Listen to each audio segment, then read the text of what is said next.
Hi, and welcome to another episode of Hot Takes with me, the Silver Fox.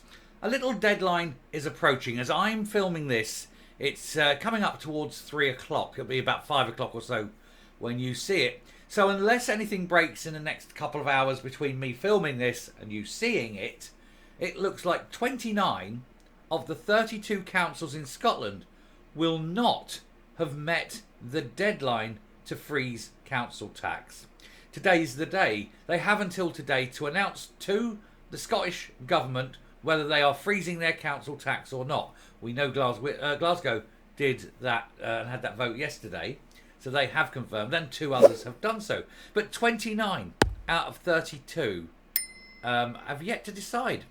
There is a lot of controversy. They want to put it up by maybe 5%, but without foregoing share of the 143 million or so that Shona Robinson has put aside to help freeze the council tax, which it won't.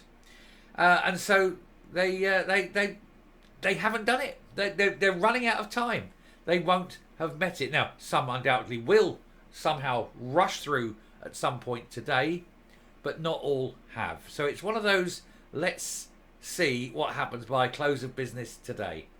Anyway, we'll take a look at this very quickly, little article here. It's actually from STV News, which is usually the broadcasting wing of the SNP, isn't it? So it's very unusual to find that there's a story like this on their site, but it is there, and we will take a look at it. Here goes.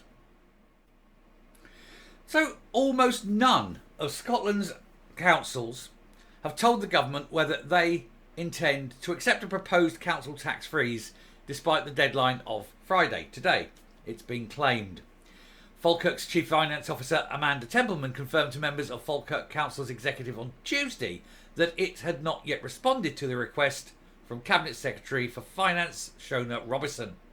Falkirk is one of 29 councils still to say whether they will take up the offer, she said.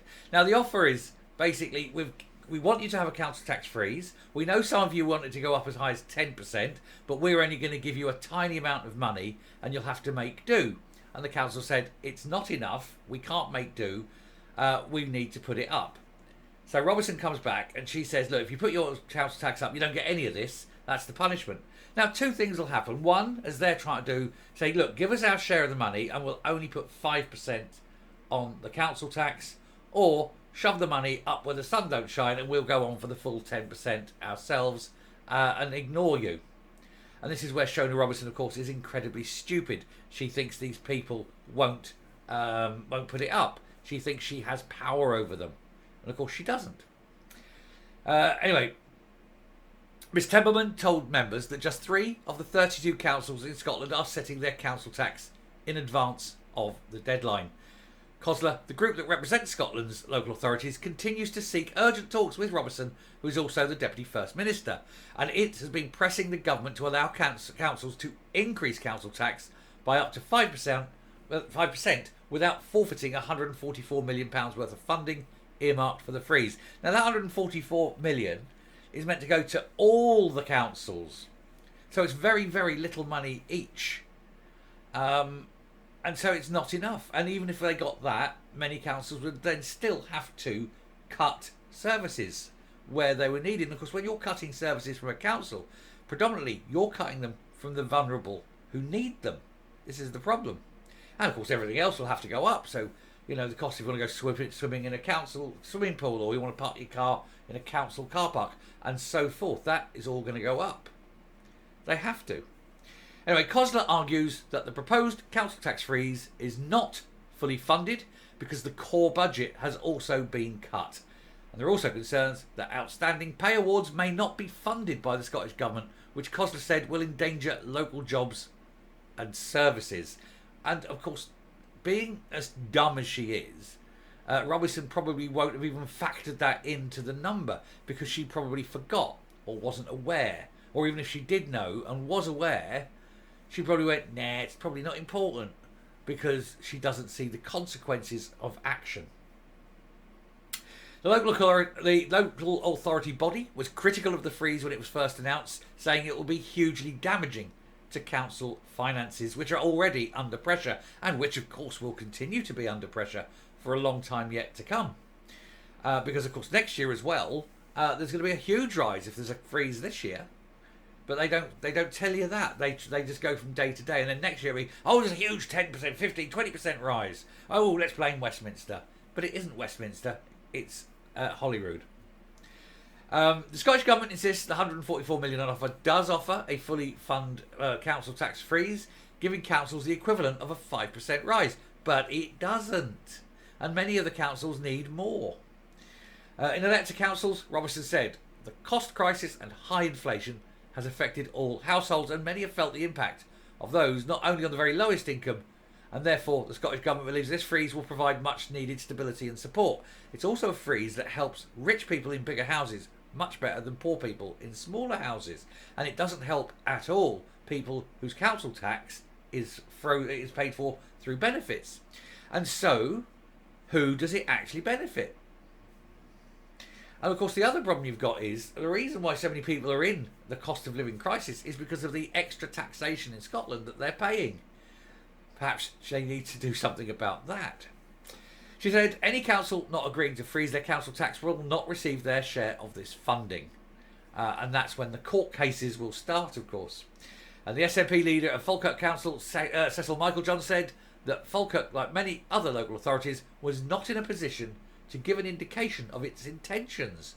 I think it will be making horrible asseverations as to the intent of its intentions, certainly the direction. And if they do have to go up, and then they're told they can't get any money if they put it up, they'll have to put it up in full and say, well, sod ya.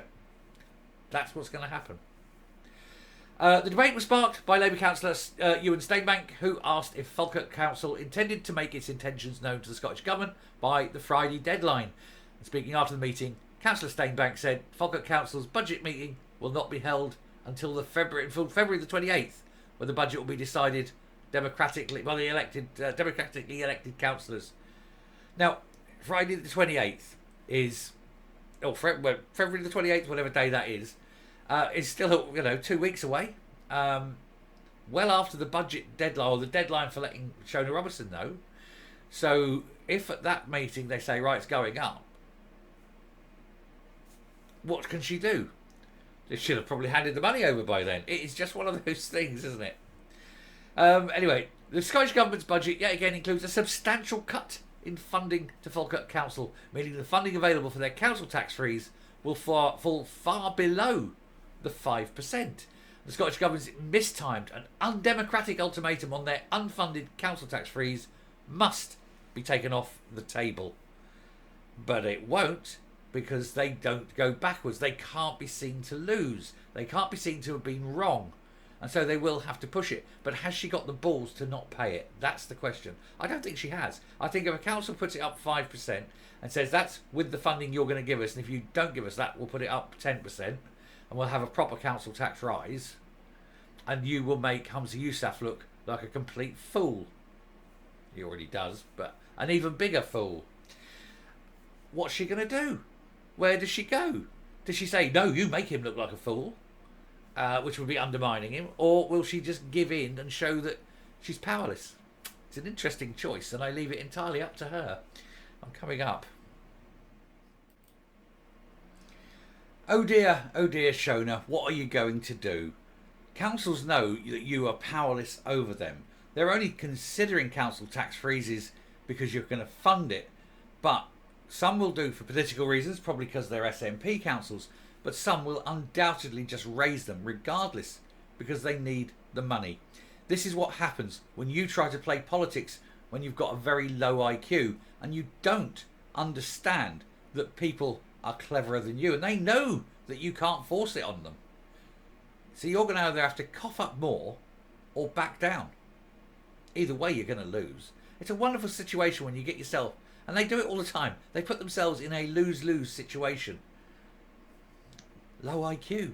Anyway, thank you very much for watching. Do please hit the subscribe button, ring the bell, leave a like, leave a comment. Please share the video, and until next time, stay safe, stay well, and I will speak to you later.